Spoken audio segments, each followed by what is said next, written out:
Vente à la sauvette. La parole est là encore à Monsieur Jérôme Dubu pour le groupe PPCI. Vous avez 2 minutes pour présenter ce vœu. Oui, merci Monsieur le maire. Là également, un problème récurrent dans Paris, les ventes à la sauvette.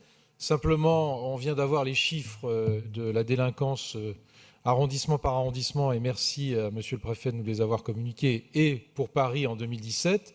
Et on voit une explosion des interpellations sur ce problème de vente à la sauvette. Alors, c'est une bonne chose parce qu'il y a de plus en plus d'interpellations, mais ça veut dire aussi que le nombre de trafiquants augmente.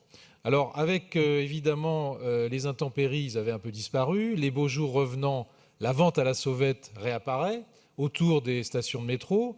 Et vous savez parfaitement que ces produits qui sont vendus sont des produits parfaitement illicites, souvent des fruits et légumes, moins chers, vendus évidemment sous le manteau, si je puis dire, et dont les conditions d'hygiène sont épouvantables. Alors tout ça est évidemment répressible par le code pénal.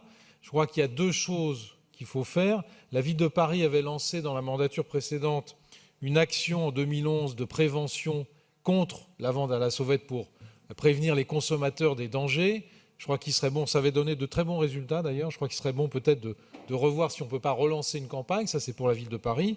Et puis pour la préfecture, nous demandons évidemment une intensification des contrôles, puisque la multiplication des ventes à la sauvette va se poursuivre avec les chiffres que j'ai indiqués pour 2017. Il n'y a aucune raison que pour 2018, si des actions de prévention et de répression ne sont pas menées, on n'ait pas les mêmes chiffres. Voilà, je vous remercie.